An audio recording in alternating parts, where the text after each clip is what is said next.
Hi everyone, welcome to the video for Aintree Day 3. And again, I'm sorry about being late. Things have been happening this week which have made the videos very unreliable. And if you're watching this video hoping for short price favourites and the boom type person, that's not what my videos are all about.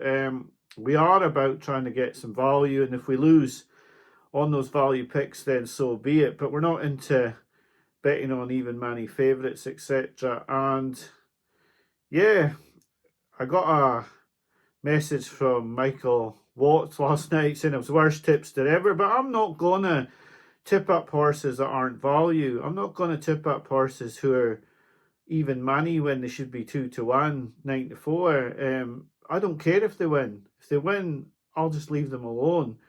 I'm here to get value. So yeah, it's a tough day, the final day. I will go through the bets quickly from yesterday. Now, they were poor. 3 of them were very poor.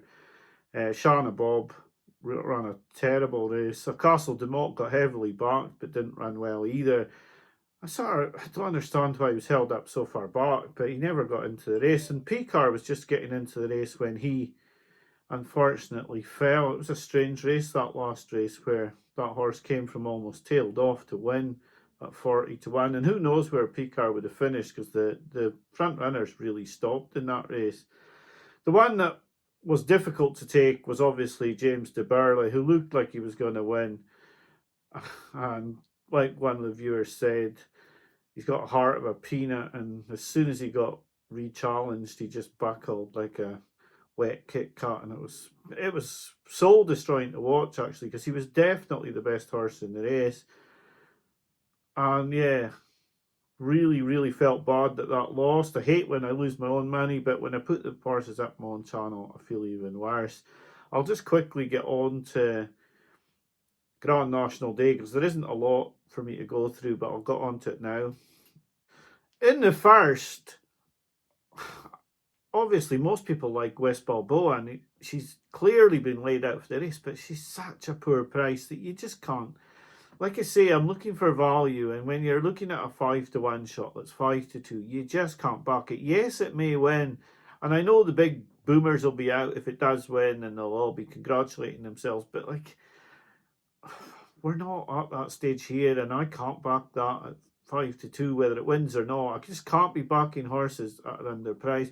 It's the same. The other horse I looked at in this was Black Bamboo. Now, we backed him at Cheltenham when he was 28-1. That was a contentious bet where I didn't take any winnings, although he finished 6th. And he ran a really good race, and I thought he looked a good bet here when he was about 12-1. But now he's about 7s, and that's not worth it either. So I'm leaving that race alone. And it's pretty similar in a lot of races today. Il Atlantique, everyone knows I love this horse, but he's got Patrick Mullins on. So, and Paul Townend has obviously not picked him because of that, but having Patrick Mullins on is just a massive no-no for me. I'm not getting involved in the horse with Patrick Mullins on. Absolutely no way at all. So that race I left alone. Forward Plan wasn't really the price I wanted either. So there's a sort of reoccurring theme. Florine Porter, yeah, there is a he looks like he's a decent price, but it's a tough race, and I never seem to back the winners in stairs races, 3-mile races over hurdles, so I'm not going to get involved in that horse either. Obviously, people will be wondering if I had a bet in the Grand National. Now, I've backed 2 in the Grand National myself. That does not mean that anyone should be following me in, but I'll let you know the 2 I've backed now. I backed Vanillier a couple of weeks ago at 12-1. I thought he'd be favourite on the day. Now, he's not. And he ran really well last year. Now, the whole year has been aimed around this race, and that's very dangerous when you do that. When you don't go for pots you could win. If he wins, it'll be worthwhile. If he doesn't, there's like a lot of races this horse could have gone for that Gavin Cromwell could have targeted him at.